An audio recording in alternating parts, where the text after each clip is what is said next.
Can you hear me at this volume? Yeah, so thank you so much, Santiago, Gesa, all the team here at the Rachel Carson Center for inviting me and for the important work you're doing, trying to bridge the worlds of academia and grassroots activism. I will try to contribute some of it myself. I felt the best way to start is with a video that conveys the message a lot better than whatever I can say. So this is a 4-minute video of our first action that actually had Munich at the center during the G7 summit last year that I hope explains quite a bit of the campaign.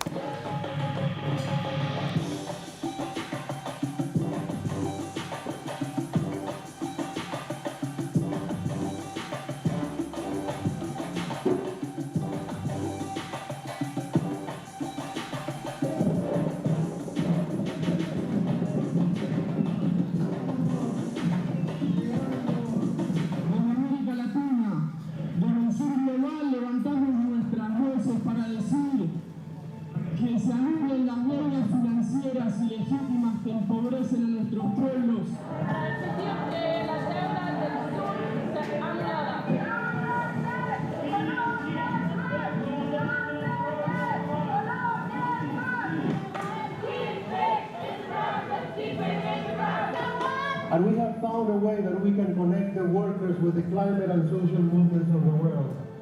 It's up to us to lead the transition. The IMF and the World Bank, they are keeping our countries in the global south in so much debt that we are forced to keep expanding the fossil fuel industry just to keep up paying the interest on the loans. System change, not climate change. System change, not climate change.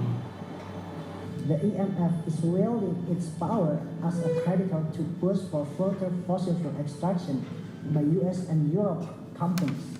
La Argentina es el caso del cómo el FMI impone un préstamo récord de 44.000 millones de dólares.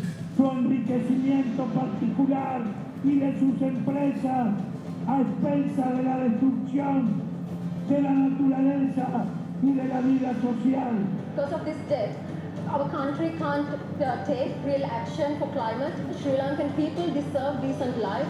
We deserve to live in an environment that is safe for our animals, our biodiversity, and our ecosystem, and our people. We want to implement a just transition to the development goal. We want to end climate change. In the global north has the largest climate gaps. Le progrès, la richesse, le développement des pays développés et riches actuellement se fait sur l'exploitation de notre terre-mère y sur la explotación y el genocidio de nuestros pueblos. Es por todo esto que este es un llamado urgente a todos los trabajadores y movimientos ambientales del norte global a unirnos. The countries in the G7 have built their wealth on the purposeful underdevelopment of the global south. G7, we want justice for colonialism. We are tired. Il est inacceptable que notre population continue à souffrir, continue à payer un lourd tribut à cause des dettes qui ont été contractées par le Belge lors de l'époque coloniale.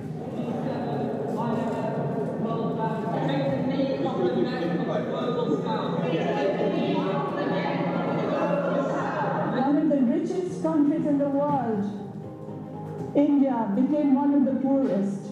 Between 1765 and 1938, Britain drained a total of $45 trillion.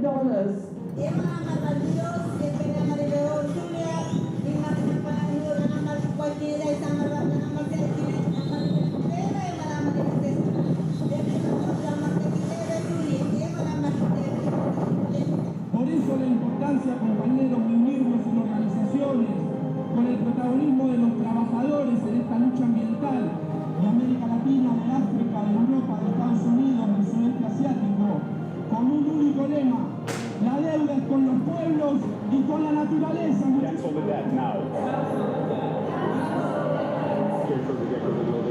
La deuda es con el pueblo y la naturaleza. Turn debt into climate action. Turn debt into climate action. Climate justice now. Queremos justicia climática. That is only the start of a campaign, multi-year campaign, to hold the global north accountable for its climate obligations to the global south.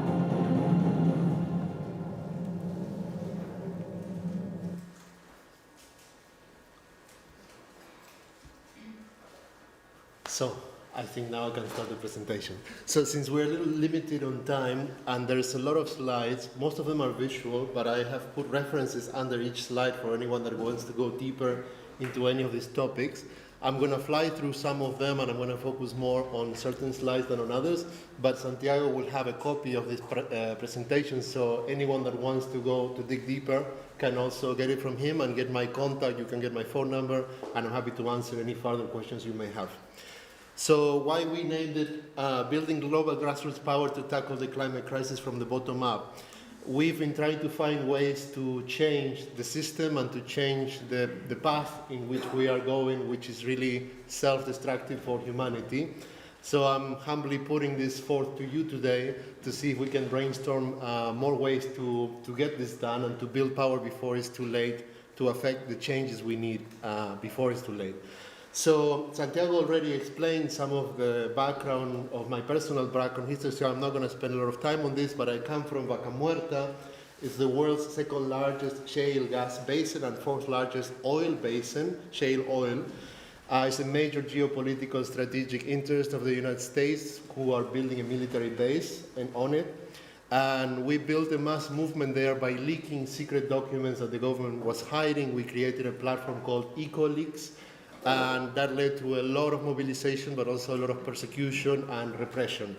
That's, as Santiago explained, is the reason I'm here. The violations of human rights, displacement of indigenous peoples are paramount, are everywhere in Vaca Muerta, as in much of the global south. And this is one of many reasons we need your support to stop it, and we cannot fight it in isolation. We built a global campaign called Shale Must Fall a few years ago, play on words with Shell Must Fall, which is a movement against Shell, and also, of course, with them and many other comrades from around the world.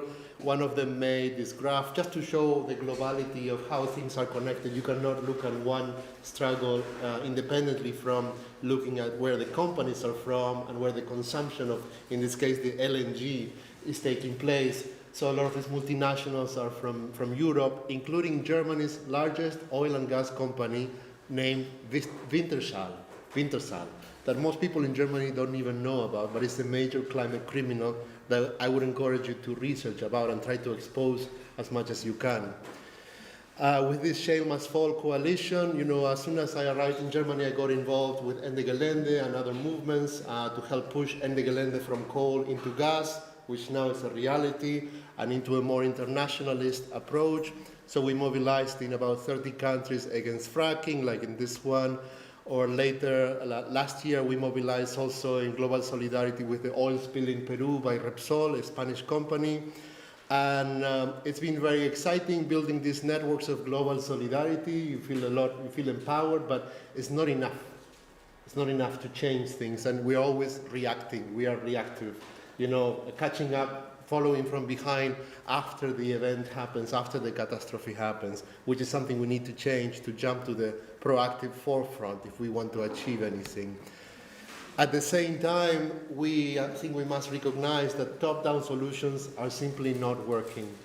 So this is a graph that shows the increase in emissions and CO2 over the years as the many climate summits take place.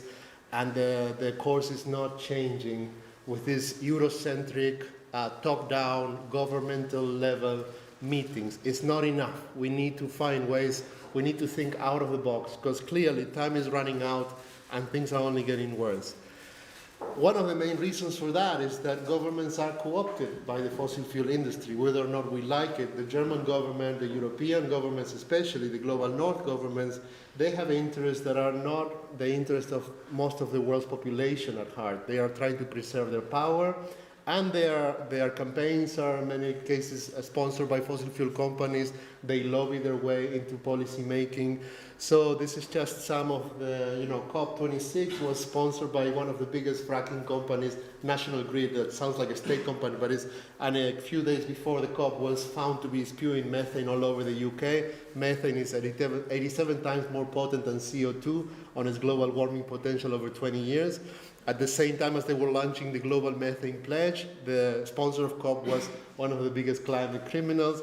COP27 was sponsored by the world's largest plastic polluter, Coca-Cola, and next COP is presided by the CEO of one of the world's biggest fossil fuel companies. Who can be fooled into thinking that COP is going to deliver any results for the kind of radical changes we need, right?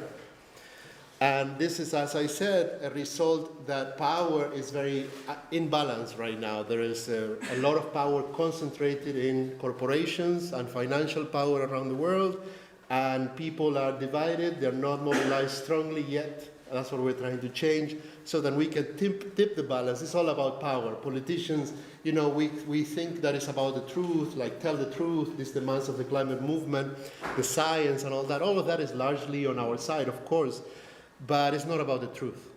It's politics, it's about power. You know, politicians don't decide usually on truth unless they want to end up like Thomas Sankara, who I will talk about later. It's about power. So we need to build power to change that balance. And this is something where academics, the academia can play a major role, but especially if they understand that you should be providing the grassroots with the elements that they need to build that power, the science, the numbers, the legitimization of the campaigning, but we need to work together. That's why I think what you're doing here is so important. I'm grateful that you invited me. At the same time, the climate movement is at a crossroads. You know, while we demand fight for 1.5, system change, no climate change, tell the truth, the bankers and the corporations are just draining the planet of the last drop of oil and gas and profit that they can, and they will continue to do so until we can impose enough power to change that, to force politicians' hands to govern for our side, not as much to their side. Part of the reason of the climate crisis, and what I call here the elephant in the room, that has not been until recently really in the debate, and in my opinion is still far from being at the center of the discussions, is colonialism. Colonialism, the IPCC in last year's report acknowledged finally that colonialism is at the root of the climate crisis. As I said earlier, all of these slides have the references below that you can later research more on. I don't need to explain to you the role of Europe in colonialism and the human rights violation that this have entailed for 500 years, together with the Eurocentrism that this has built. And this is something that maybe in Europe is not easy to see as much, but the Eurocentrism of Europe is really strong. And this translates also in the climate movement, and that's something we need to change, because this is a global fight, and we must think globally. It doesn't work if we're thinking in our bubbles. So, needless to say, these are the countries that have been colonized by Europe, most of the world. There has been a drain from the Global South. These are data mostly from Jason Hickel and his work, who's also supporting the campaign. We did a workshop with him a few months ago that you can find on YouTube, a panel. And so you can see just some of the numbers, and this is only from 1960, okay? It's not from 500 years. The drain of wealth from the Global South to the Global North. This all amounts to the climate debt, the fact that the Global North has produced more than excess of 92% of excess emissions that have led to the climate crisis, and the Global South barely 8%. While at the same time, the Global South is the most vulnerable to the consequences of the climate crisis. So the injustice is staggering, but I'm not here only to appeal to your solidarity and responsibility. I'm here because this also means your own survival, not only because of billions of refugees that are going to come here, and fascism is already growing, so you can imagine what that means for Europe, but also because the climate crisis sooner or later will affect everyone, except the ultra-rich that are going to move to the poles, maybe, and build a climate apartheid that is already happening. So this is also a calculation from Hickel on the wealth and the atmospheric appropriation from the Global North countries and how much they should be paying to the Global South because of exceeding of their fair shares of CO2 emissions. And I'm sorry that I'm flying through them. I also want to leave some room for questions, so we can always go back to this. At the same time, our countries in the Global South are truly at the front lines of the climate crisis.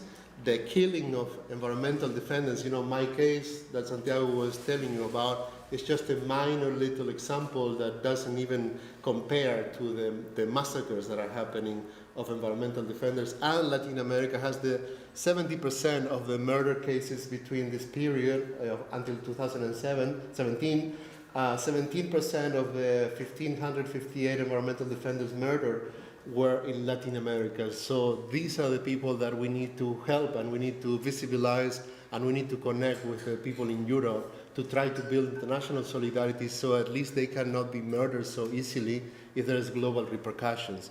That's what we have been trying to do in the last few years in building these networks of international solidarity.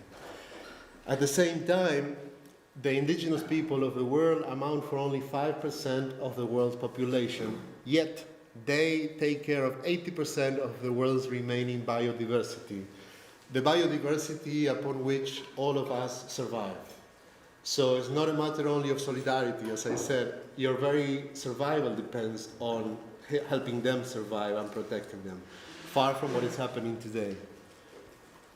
So I said that colonialism was the elephant in the room of the climate crisis, and until recently, that was not really in the agenda of the climate movement, such as colonialism has not really been in the agenda, even though in the last few years, movements have become, trying to decolonize themselves and work more with the global south. There is still a long way to go. And as I said, the Eurocentric tendencies sometimes permeate even in the climate movement, and it's really hard to change those structures. So there's no way for the global south to have any chance at having an energy transition while we are drowning in debt. And debt is a tool of colonialism, as you probably the video explained better than I can say anything else about. But the debt of the global south is growing a lot, and is predicted to grow even more. Already there's a lot of countries, this is in the order of trillions of dollars, and already more than 54 countries of the global south are living in a debt crisis, and as this says, this is up from 31 countries in 2018 and 22 in 2015. So as you can see, this is increasing. My country is one of them.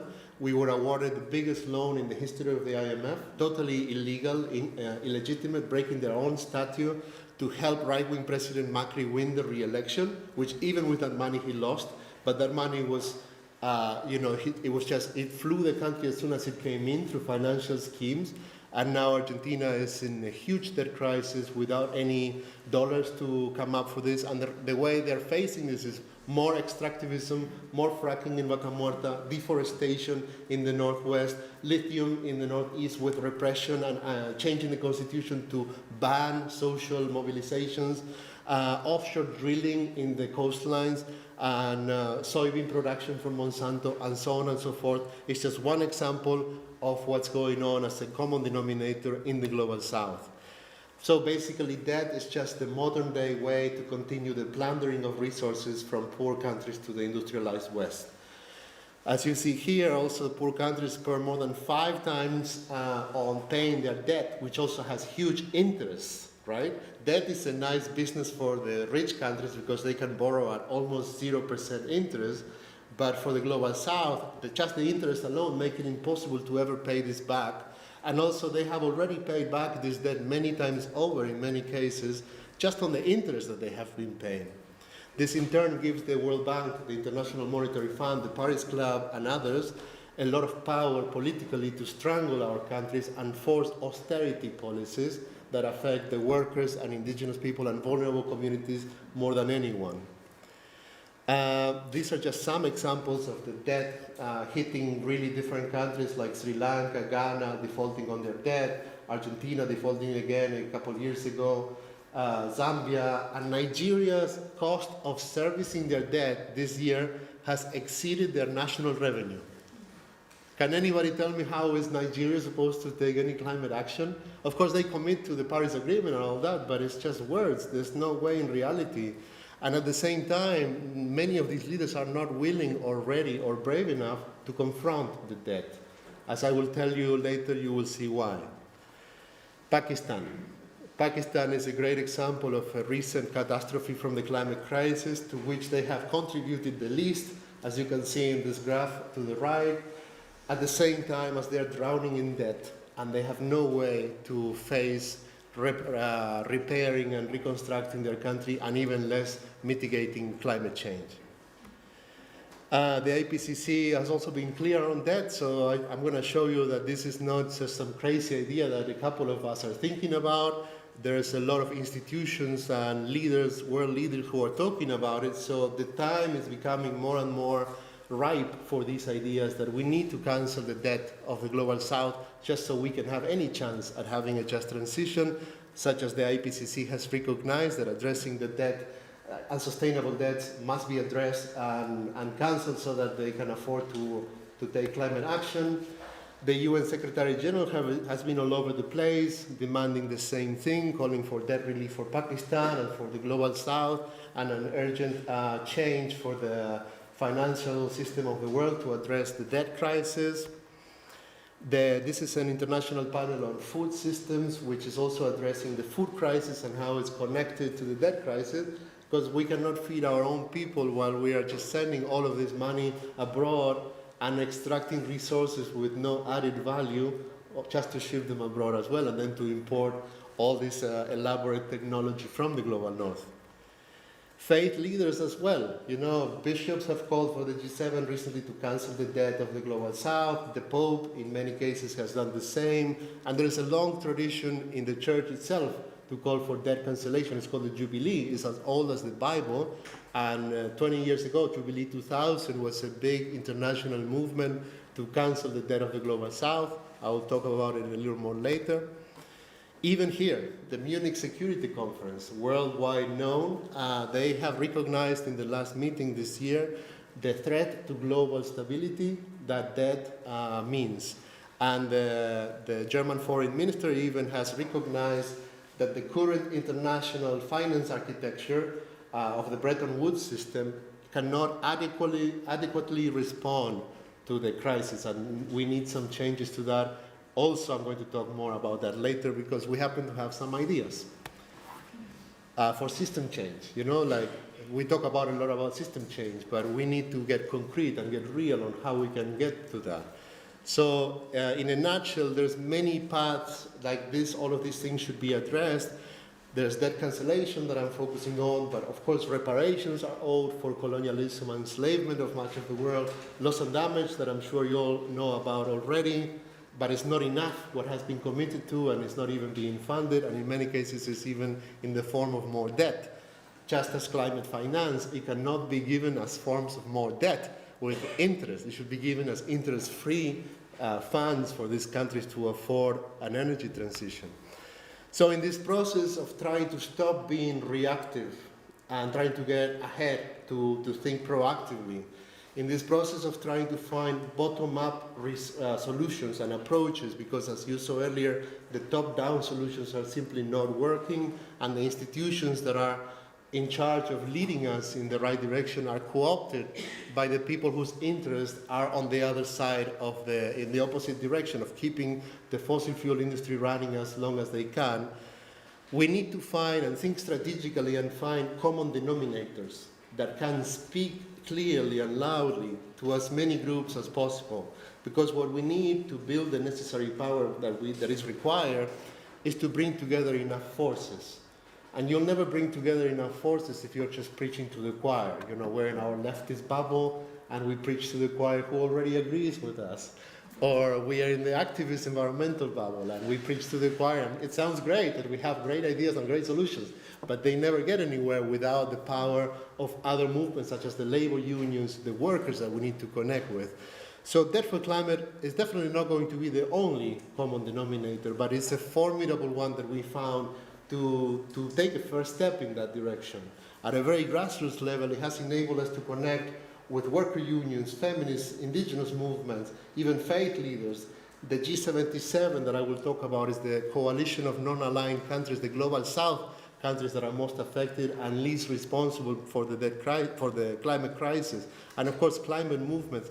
So it's a common denominator that speaks very clearly to the interests, not only to the ideals, because in this you have ideals such as we do, but there's also interest. And unless we can speak to the interests of enough groups in society that have the power to change things, we are only going to remain as a testimonial declaration of preaching to the choir. since this is a survival fight, we must get serious and we must get ready to make the changes that we need and speak to the people that even we might not agree with, that might have the capacity to build a broad enough coalition, which is going to have contradictions. That's the difficulty of building coalitions. You speak to the people you love, you like already, you feel great. But it's when you speak to those that don't agree with you and don't have the same culture or ideology that it gets difficult. But that's the art of politics. This is a political challenge. So we need not partisan, but political challenge. So we must learn strategy and how politics works, which is an art, not a technique or a science alone. So that's what Therefore Climate is trying to do. And so far we've been growing a lot. We're already present in more than 32 countries and gaining a lot of momentum.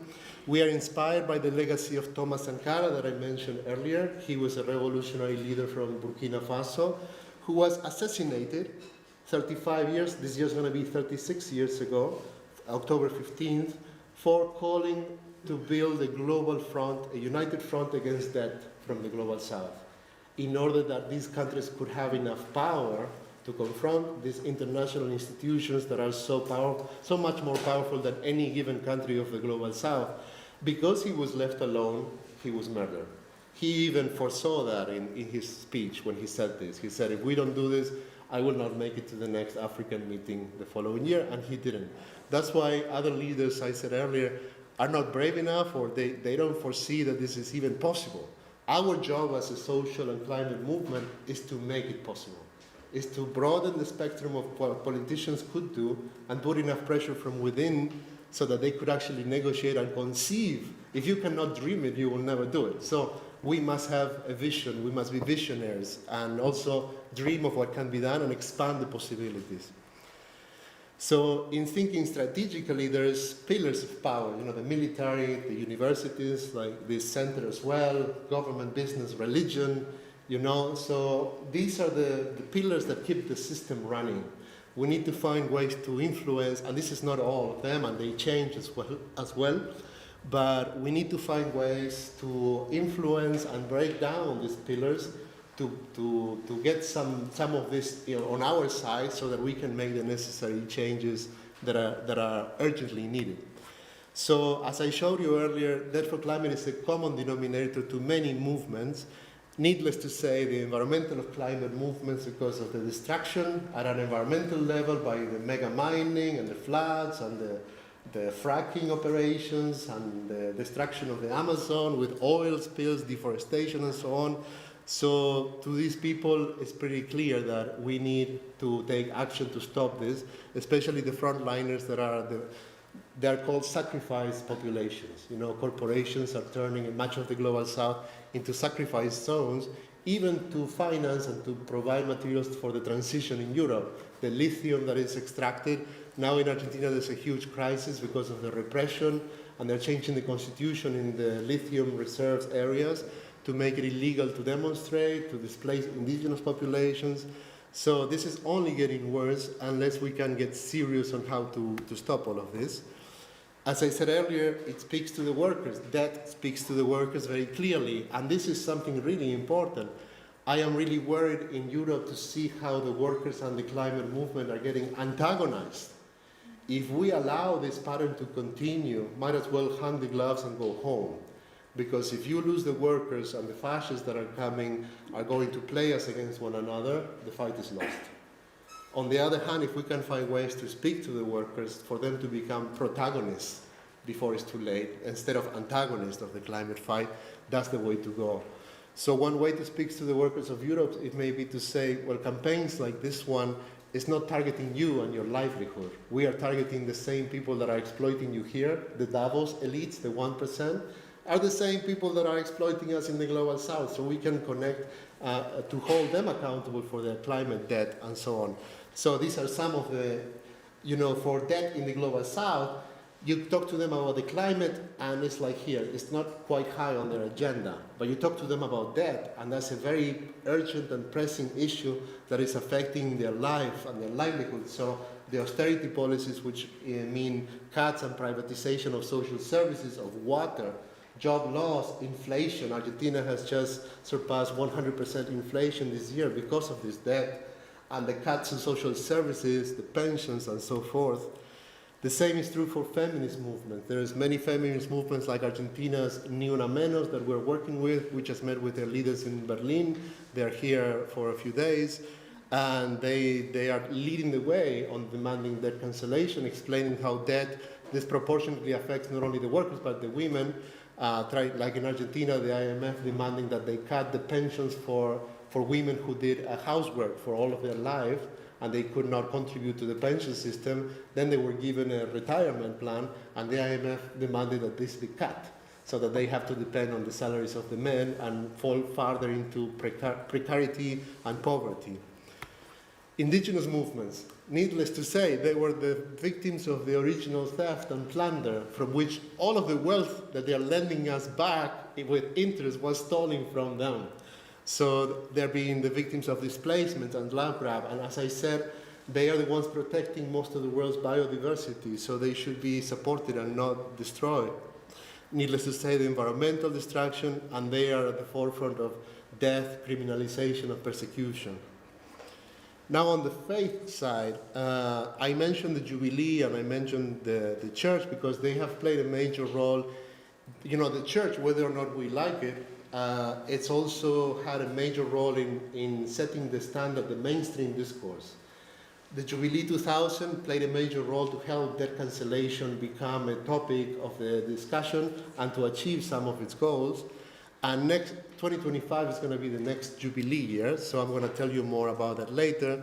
Jubilee South and the Jubilee 2000 coalition were some of the movements that preceded us 23 years ago, but of course they were not connecting with climate, which is something that we're doing now, which we believe is the disruptive element, because it also speaks to the interests of the global north and the survival at a planetary level, not only appealing to their solidarity and goodwill as an act of debt forgiveness. This is an act of debt cancellation, it's an act of justice.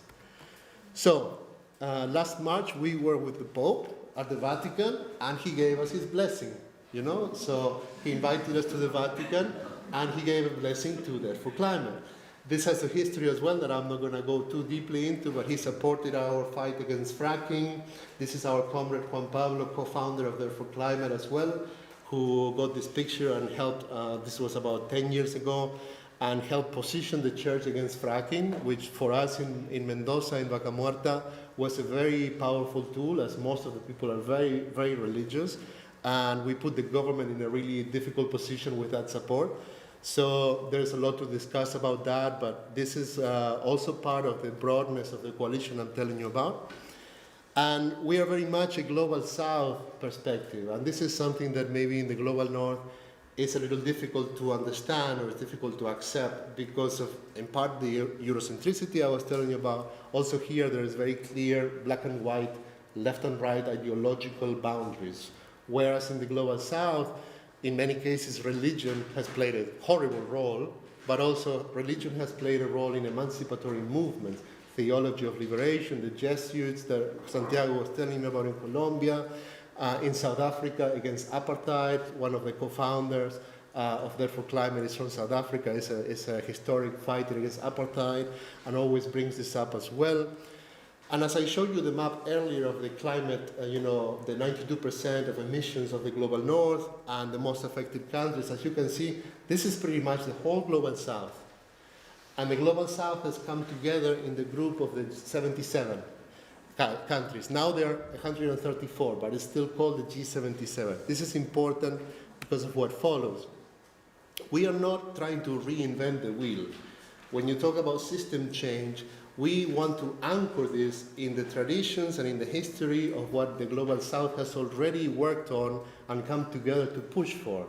This is very little known, but 49 years ago, next year is going to be 50 years, the new international economic order was proposed by the G77. This was a radical change to the global economic system and order of things in the world that was largely lost and is unknown in the global north, but there clearly was a publication and a statement against colonialism for controlling the multinational companies, restructuring the international monetary system, radical change to the rules of international trade, and to respect the sovereignty of nations of the Global South over their natural resources.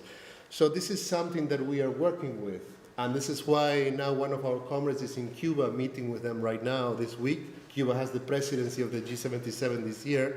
And we're working to, as much as we're working from a bottom-up Global South grassroots level, to influence and work with the G77 so that we can revive this and have it, this 21st century version that includes debt and includes climate crisis, so that we can come together from both ends with your support in the centers of power. We don't need to reinvent the wheel, and there's a clear path to system change. And if you want to know how good a proposal is, just look at who opposes it. Ta-da! All the Western powers have systematically opposed. This is from 2022, actually. There was a new vote to reactivate the new international economic order. Of course, all of the global north and the powerful Western countries are opposing it from day one. So there you have a clear direction in which you need to go, where we can start making some changes, because change is not from one to nothing, from nothing to all. It's a progress, it's a process that we need to find steps that empower people to make more and more changes. So this is definitely the way we have found to push in that direction. Here's Juan Pablo, this is from yesterday. So he's in Cuba right now, and this is Che Guevara's widow and Che Guevara's daughter. They have given us their support, and he's meeting right now with other leaders and ministries of environment in Cuba that, as I said, this year has the presidency of the G77, and this week there is a convention on climate and environment. So it's very exciting to work with all of these people. And once again, to go back to the idea of the Jubilee, we also have a very clear strategic vision, which is to build a broad convergence of power towards 2025. 2025 is a very strategic year for two main reasons. The Jubilee will happen again. It doesn't happen every year. It happens now every 25 years. It will set the tone, and it will set the mainstream discussion again about debt cancellation at a time when the debt crisis we're already seeing is expected to be already much worse, and needless to say, the climate crisis as well, especially for our countries. And the other main reason is that COP, as I said, as bad as I said that COP is, we must not just deny it, we must find ways to take it back to represent the people. And this is a great opportunity because Lula's proposal has been accepted, and COP30 will happen in the Amazon. So we are working to build a broad convergence of forces globally and specifically in Latin America, so that we can put debt cancellation at the top of the political and climate agenda, not only of COP, but of the entire discourse of this year, and build by then, as we're already doing, a broader and broader coalition of labor unions, indigenous movements, and many, many others to put pressure and build real power to tilt the balance of power that I showed you earlier is so out of balance. Now, there's also this debt, but before I would like to say one more thing. The Amazon is a great example. It's a quite unique situation. It's a global South anti-extractivist struggle, deforestation and so on, but at the same time, it touches a deep nerve in the global North, because it has a major global climate impact, as it's known as the lungs of the world. In Munich, we could talk to anyone in the streets and they know the Amazon. So it's not the same with Vaca Muerta or the Okavango or many of our other struggles. So if there is a place where we think we can make the breakthrough, it's going to be on the Amazon. The debt cancellation to enable the protection of the Amazon. That's where we think all of these are strategic elements that we're working for and building the power towards that. Now, one thing I just wanted to share with you, and I'm not going to read all of this, but there's a greenwashing program by the World Bank and the IMF that is called Debt for Nature Swaps or Debt for Climate Swaps that I just wanted to leave you here with. And again, there is references under this presentation that you can look at. But basically, they remove the sovereignty from the countries. The amount of debt that is swapped is a small amount, insignificant compared to the real amounts. And usually it means giving it to a private NGO like WWF, that I don't know if you know in how many human rights violations they are involved. And so it's very problematic. Petro from Colombia is pushing for this, but at least he's talking about debt. What I was discussing with Santiago from Colombia earlier, that Petro's not doing what he wants, he does what he can. At the very least, he's one of the few leaders in the world that is questioning the debt. We must build the pressure from the bottom up so that Petro can have a broader spectrum of action and actually demand debt cancellation for a sovereign, self-determined, just transition where the indigenous peoples, the labor unions and so on, have a voice on where that money needs to be invested. Oh. Yeah, so I wanted to invite you to join us. Our next big action is going to be in October. It's the annual meeting of the World Bank and the IMF in Marrakesh, Morocco. So we're going to organize a counter summit there in case you want to come, but also global mobilizations, and you would help us a lot by tackling financial ministries of Germany, of Europe, World Bank offices, or even demonstrations or symbolic things online.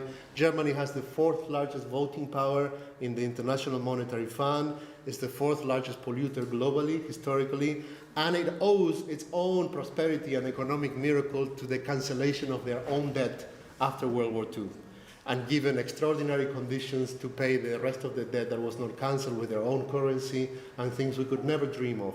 So you would help us a lot, because it's also the leading economy of Germany, and people tend to take on what comes from Germany, from the climate movement and so on.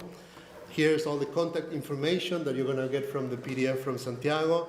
And sorry that I ran very fast through this, but at least now we could have about 10 minutes for questions. Thank you.